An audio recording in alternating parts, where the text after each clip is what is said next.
O Natal do Nosso Senhor aconteceu numa conjunção entre a vida representada pelos animais, boi, burro, e o universo representado pela estrela guia. Foi um momento extraordinário da revelação do Verbo que se fez carne.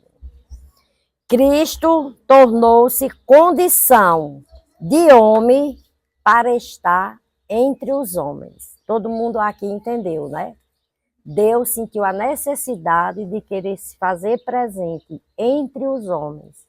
Então, ele se faz homem por Cristo para estar no meio dos homens. E como Filho de Deus, nos ensinou a verdade sobre a essência humana, nos diferenciando dos animais em muitos aspectos, centralizado na consciência o nosso comportamento como seres racionais. E o nosso Pai Francisco quis ver de perto esta maravilha de Deus, tornando-se um de nós. Faz-se criança, faz-se humano. Isto aconteceu na cidade italiana de Grécio, na noite de Natal de Jesus, no ano de 1223. Nosso Pai Francisco criou o primeiro presépio, com uma representação cênica do nascimento de Jesus, numa manjedoura de palhas, acompanhado pelos animais. Era um lugar simples, mas enriquecido com muita ternura e amor.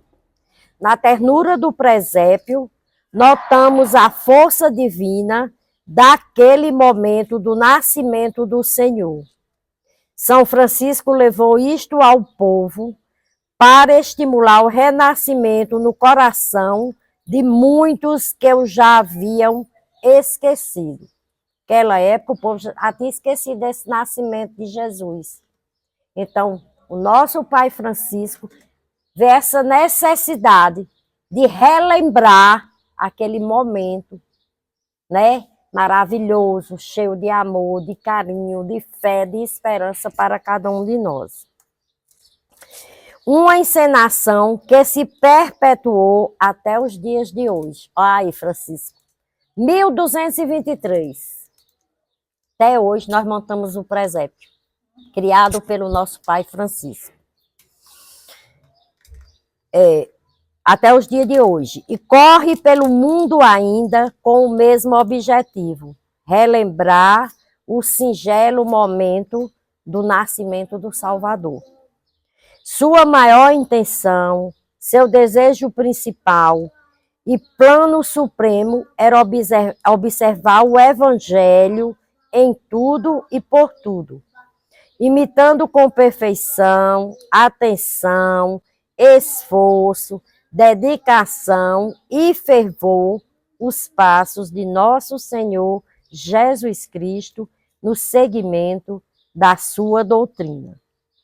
Estava sempre meditando em suas palavras e recordava seus atos com muita inteligência. Gostava tanto de lembrar a humanidade de sua encarnação e o amor de sua paixão, que nem queria pensar em outra coisa. Francisco fala para Egídio: precisamos recordar com todo respeito e admiração o que fez no dia de Natal, no povoado de Grécio, 3 anos antes de sua gloriosa morte. Havia nesse lugar um homem chamado João, de boa fama e vida ainda melhor, a quem o Pai Francisco tinha especial amizade, porque, sendo muito nobre e honrado em sua terra, desprezava a nobreza humana para seguir a nobreza do espírito. Uns 15 dias antes do Natal, São Francisco mandou chamá-lo, como costumava, e disse: João, meu irmão, se você quiser que nós celebremos o Natal de Grécio, é bom começar a preparar diligentemente e desde já o que vou te dizer. Quero lembrar o menino que nasceu em Belém, os apertos que passou, como foi posto num presépio e ver com os próprios olhos como ficou em cima da palha, entre o boi e o burro. Quero que venham todos que moram nesses arredores, para que assim relembre a noite do nascimento em Belém, do menino Deus. João e Francisco. Meu pai, prepararei com muito carinho e respeito esse seu pedido. De muitos lugares foram chamados irmãos, homens e mulheres de acordo com suas posses. Prepararam cheios de alegria, tochas e arrostes, para iluminar a noite que tinha iluminado todos os dias e ano com sua brilhante estrela. Os 4 grupos... Ai, não, aqui pula. Francisco reverencia o presépio, para diante do presépio e suspira, cheio de piedade e de alegria. Inclinai-se e todos acompanhem o gesto, por uns minutos de silêncio total. Ele não fez só por fazer. Ele fez por aquele amor. Ele fez porque ele amava o menino no presépio, amava o Jesus na cruz, né? Era o grande amor dele. Então, a vocação dele, o carisma franciscano, ele se dá desses 3 momentos. O Cristo do presépio, o Cristo da cruz e o Cristo eucarístico, né? Então, assim, o presépio não foi somente para lembrar e para mostrar, né, às pessoas como tinha acontecido, mas ele foi para ser vivido também por nós. Pode continuar, Ana. Grécio tornou-se uma nova Belém, honrando a simplicidade, louvando a pobreza e recomendando a humildade, né? Que é o que o presépio nos ensina, né? A noite ficou iluminada como o dia, e estava deliciosa para os homens e para os animais. O povo foi chegando e se alegrou com o mistério renovado em sua alegria, toda nova. O bosque ressoava com as vozes que encoavam nos morros.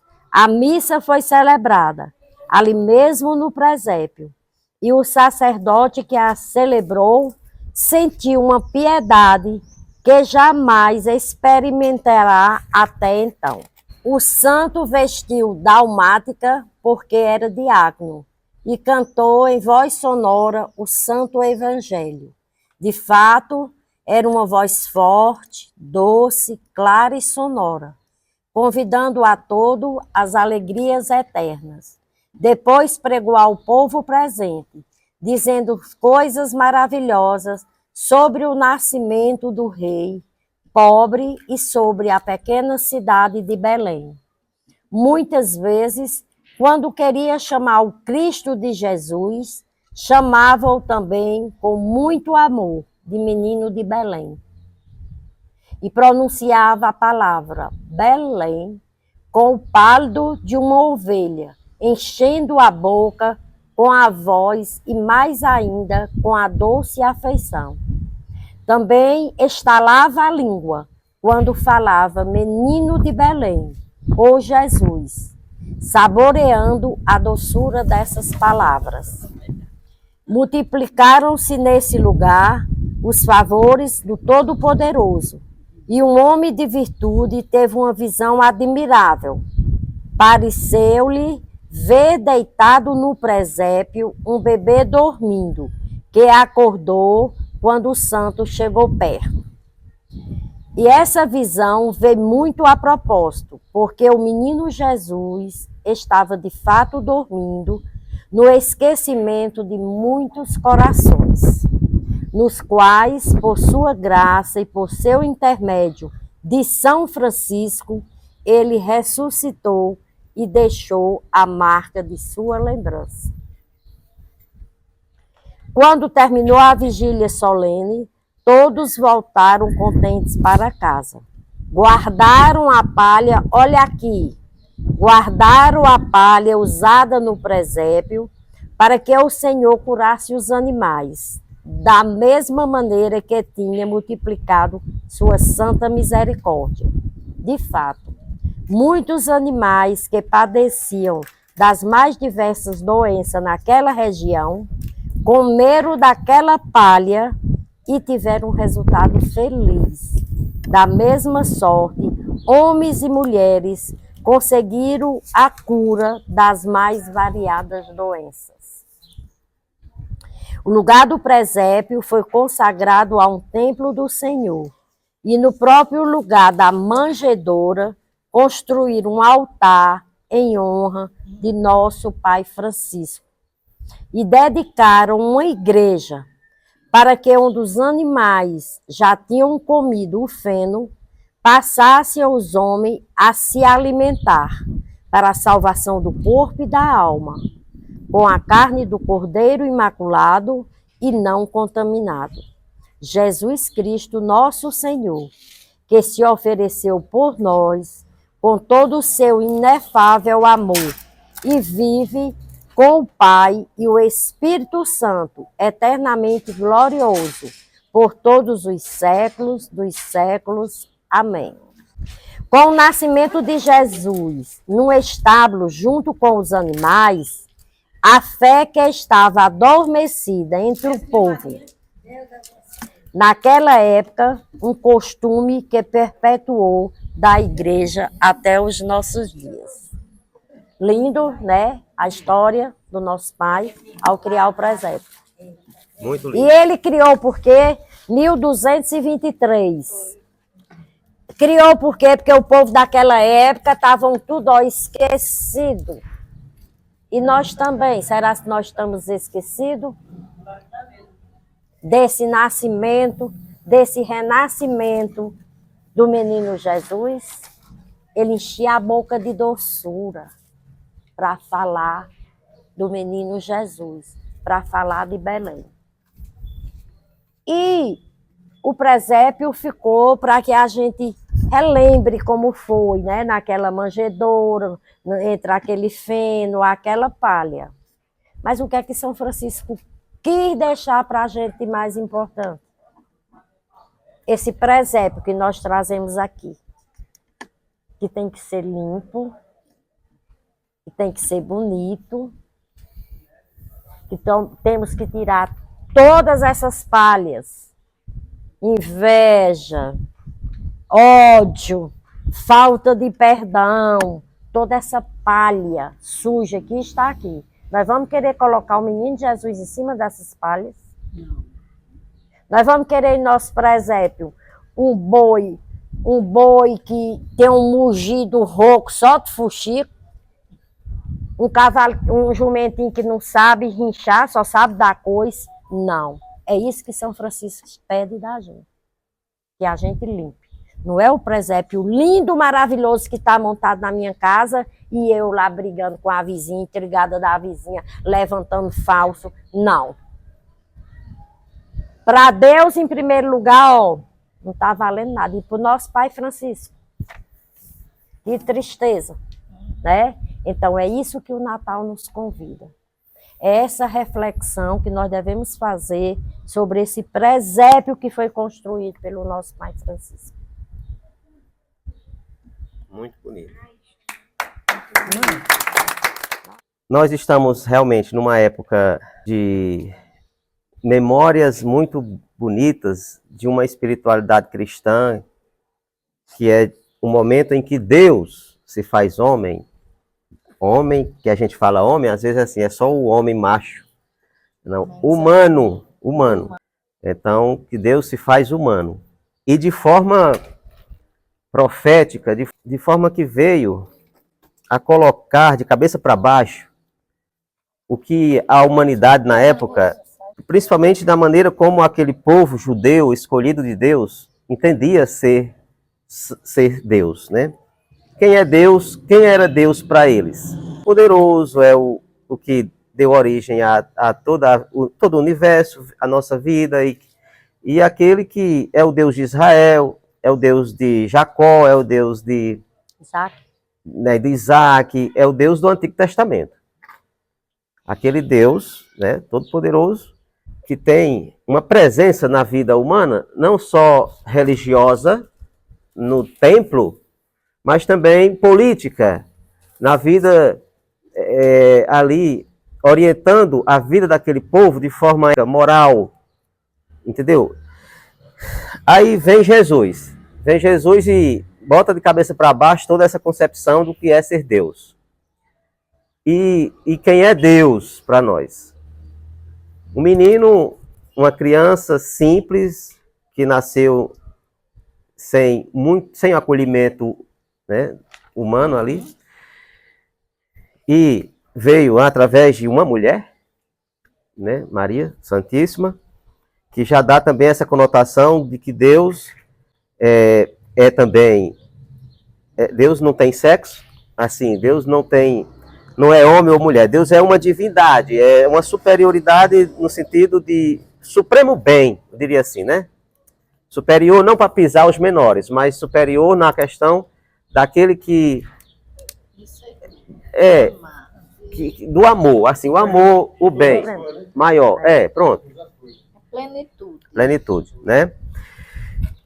Aí eu quero só pontuar aqui o que está acontecendo hoje no mundo, né? Ali nas guerras, não só ali Rússia e Ucrânia, mas sobretudo Israel, né? Que está invadiu a faixa de Gaza e depois ali todo aquele povo ali da Palestina. E isso é muito doloroso, isso contraria demais a mensagem de Deus para o mundo. A mensagem de Cristo, que é a paz. Jesus é a paz. Eu vos deixo a paz, eu vos dou a minha paz. Né? Não olhei os nossos pecados, os vossos pecados, mas a fé que anima. Essa é uma oração, inclusive, da missa, né? Da Santa Missa. Gente, isso deve nos sensibilizar. A gente não se sensibiliza muito com uma guerra que está acontecendo muito distante, porque parece que não tem nada a ver com a gente. Mas tem. Se você vê crianças inocentes, vítimas da violência da guerra, que são decisões puramente políticas, baseadas no poder das armas, no poder do interesse de uma minoria que quer sobrepor as necessidades da vida da maioria, e que todo mundo tem o direito à vida, né? E aí o Papa Francisco, ele é uma pessoa que também veio contrariar certos conceitos de céu, de terra, como diz, da mensagem de Deus. Porque a mensagem de Deus não é aquela coisa que não incomoda. A mensagem de Deus, de Jesus, ela incomoda, ela questiona, ela nos faz refletir. A mensagem de Jesus, sobretudo o nascimento de Jesus, ele é muito forte numa mensagem ética diante da vida.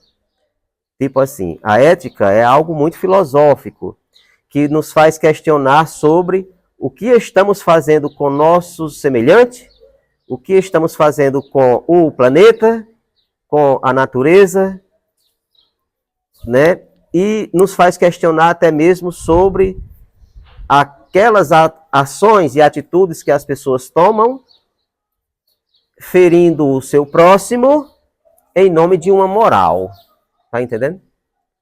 Em nome de uma moral, as pessoas tomam decisões e atitudes políticas que vai contra a inclusão social, a inclusão dos mais pobres, a inclusão dos excluídos, marginalizados, condenados, presos. presidiários mesmo, que a gente fala.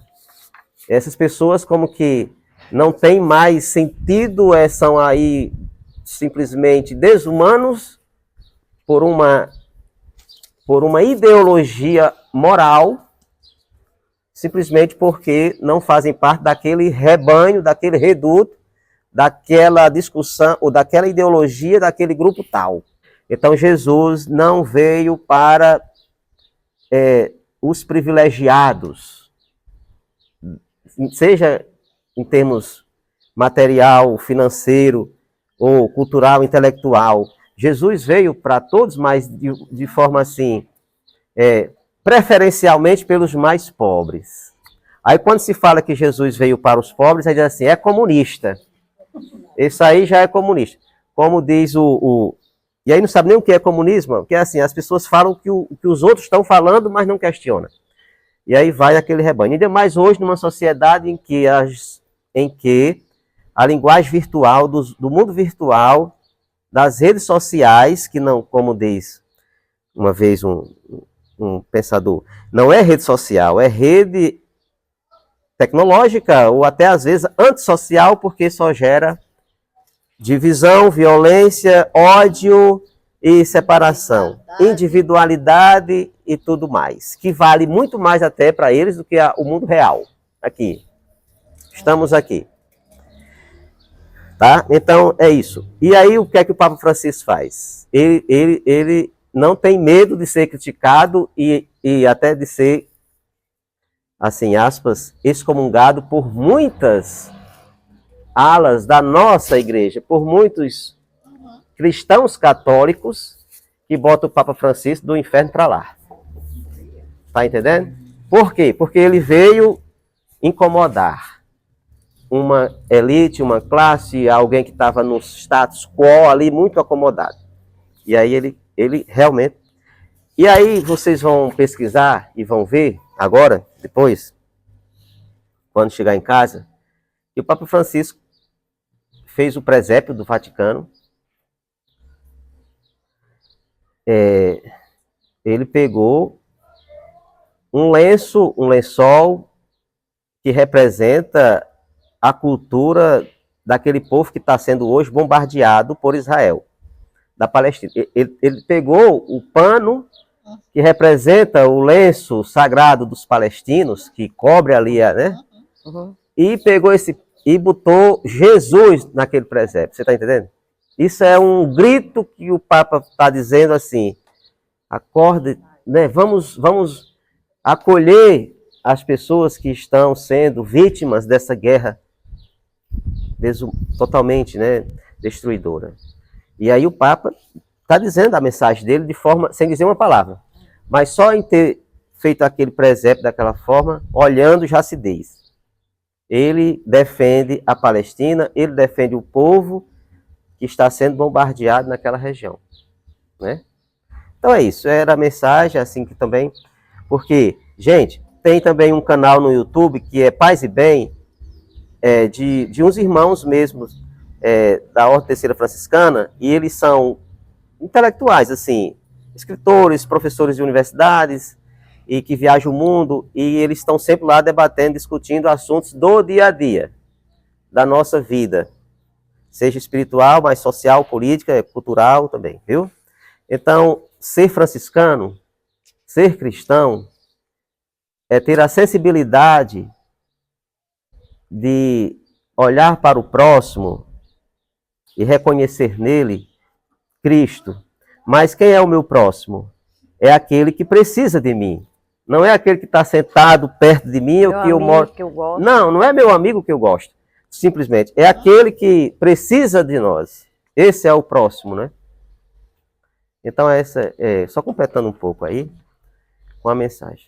E eu também acho que nesse momento a igreja ela nos chama mais uma vez a vigiar e orar.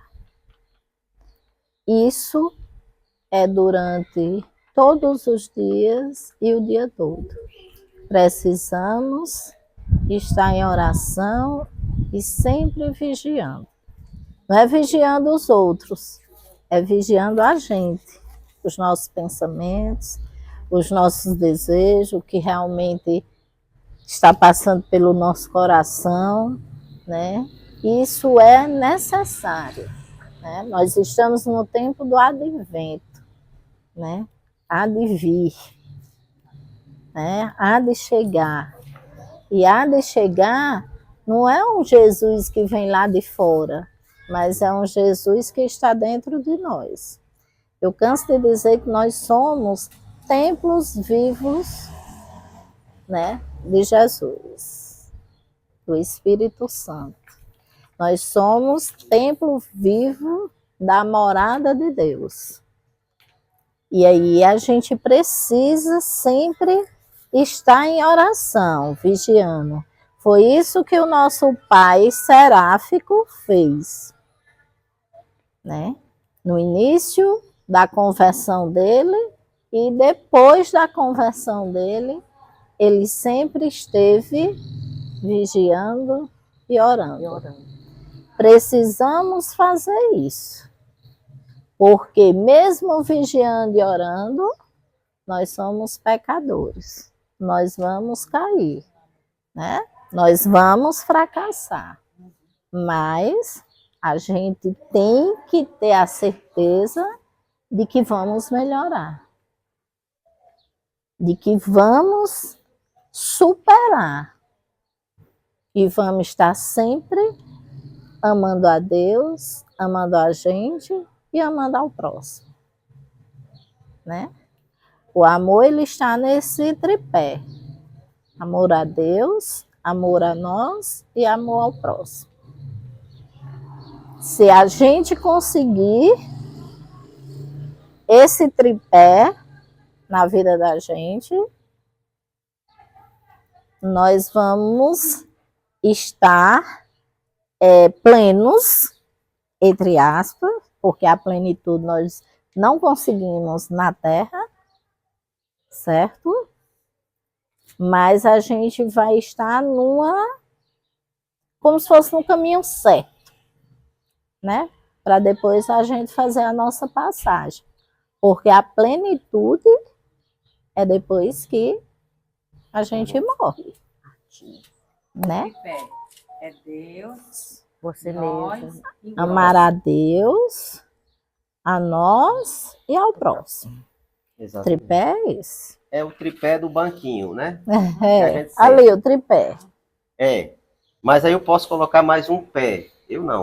Já foi colocado mais um outro pé. Sim. O papel é o quê? Hã?